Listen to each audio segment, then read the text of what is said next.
Salam damai sejahtera Bapak, Ibu, serta saudara-saudari semua. Untuk mengawali renungan tentang firman Tuhan ini, mari kita bersatu di dalam doa. Tuhan Allah Bapa di surga yang melebihi segala akal, hati, dan pikiran kami umat manusia, berfirmanlah kepada kami sebab kami bersedia untuk mendengar, dan oleh pertolongan Roh Kudus mampukan kami agar boleh melaksanakan firman-Mu itu dalam hidup kami setiap hari. Dalam nama Tuhan Yesus kami mohon kepadamu. Amin. Sebagai nas renungan firman Tuhan pada hari ini diambil dari 1 Yohanes 4 ayat 16 yang berbunyi, Allah adalah kasih, dan barang siapa tetap berada di dalam kasih, ia tetap berada di dalam Allah, dan Allah di dalam dia. Sebagai tema yang diangkat dari nas renungan kita ini adalah hidup umat yang di dalam kasih ada di dalam Allah. Penulis surat 1 Yohanes 4 ayat 8 dan ayat 16 mengungkapkan bahwa Allah adalah kasih.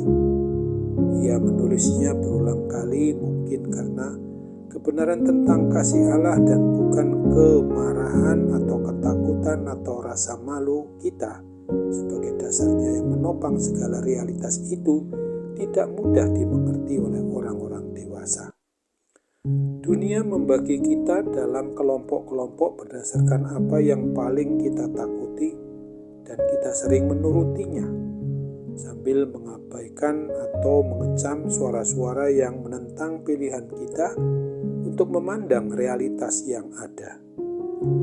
Akan tetapi di tengah-tengah segala tipu daya dan perebutan kekuasaan yang duniawi itu, kebenaran tentang kasih Allah, kebenaran tentang firman Tuhan, tentang kasih Allah itu tetap sama. Bagaimana terang yang menyinari kegelapan, yang mengajak kita untuk belajar tentang kerendahan hati, kepercayaan, dan cinta kasih sebagaimana kita telah diingatkan oleh firman Tuhan seperti yang ditulis di dalam 1 Yohanes 3 ayat 18 ini yang menegaskan, anak-anakku, marilah kita mengasihi bukan dengan perkataan atau dengan lidah, tetapi dengan perbuatan dalam kebenaran. Meskipun terang itu mungkin menyingkapkan kebenaran yang menyakitkan, kita dapat meyakini bahwa kita akan tetap dikasihi, di mana di dalam Roma pasal 8 ayat 1 kita juga diingatkan, demikianlah sekarang tidak ada penghukuman bagi mereka yang ada di dalam Kristus Yesus. Sesungguhnya kita harus terus tetap bersyukur, berterima kasih kepada Tuhan Yesus, di mana kita sudah diingatkan bahwa setiap saat kita ditopang oleh cinta kasih dan anugerah Allah yang tidak berkesudahan. Oleh sebab itu apabila kita dipertanyakan kepada diri kita sendiri, kapankah kita pernah merasa tertekan sampai meyakini bahwa ketakutan telah mengalahkan cinta kasih kita kepada Tuhan dan kepada sesama? Apa yang mungkin terjadi pada hubungan kita dengan orang lain apabila ketakutan tidak lagi menguasai diri kita? Mempercayai dan mengikuti terang cinta kasih Tuhan Allah Bapa kita yang sudah dinyatakannya di dalam Kristus Yesus dan dalam persekutuan Roh Kudus sekalipun akan berjalan dalam suasana kegelapan. Oleh sebab itu, marilah kita ingat akan firman Tuhan yang ditulis dalam 1 Petrus 4 ayat 8 ini. Tetapi yang terutama, kasihilah sungguh-sungguh seorang akan yang lain, sebab kasih menutupi banyak sekali dosa. Amin. Mari kita kembali bersatu dalam doa. Tuhan Bapa di surga, terima kasih untuk kebenaran firman-Mu yang boleh kami renungkan pada malam hari ini, maupun pada saat kapan saja kami berkesempatan untuk merenungkannya pada hari ini.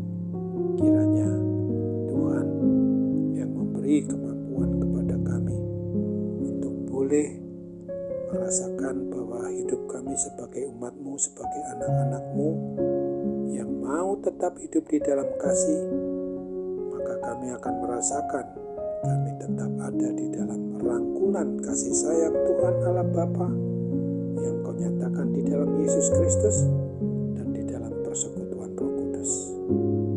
Kini kami sungguh-sungguh mau serahkan segala bentuk pergumulan yang kami hadapi, di mana ketika kami merasakan adanya gangguan kesehatan baik secara fisik maupun badani kami, juga gangguan kuasa sakit penyakit terutama yang bersifat rohani yang kami kurang sungguh-sungguh mau berserah diri kepadamu dengan segenap hati, dengan segenap jiwa, dengan segenap akal budi kami, maka kami mohon Bapa Roh Kudus kiranya berkenan untuk memampukan kami untuk boleh bertobat dari segala dosa dan kesalahan kami.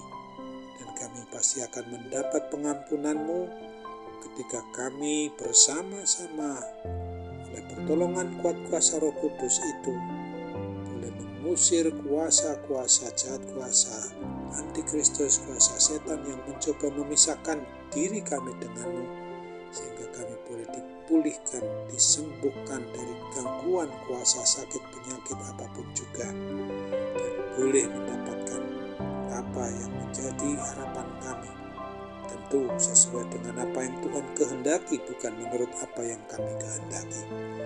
Bapa di surga, pada saat ini juga kami hendak berdoa bagi segala keberadaan kami ketika kami menghadapi hal-hal yang membuat kami tertekan, membuat kami stres.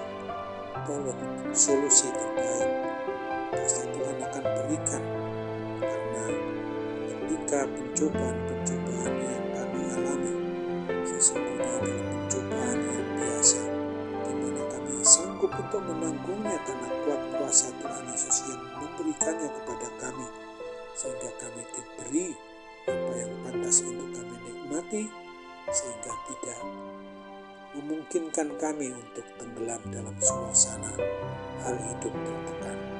Bapa, sambutlah akan doa permohonan kami yang kurang sempurna. Hanya Tuhan yang boleh menyempurnakan dan mengabulkan doa kami yang sesuai dengan kehendak-Mu ini. Kami doanya kami mohon dalam nama Tuhan Yesus Kristus. Amin.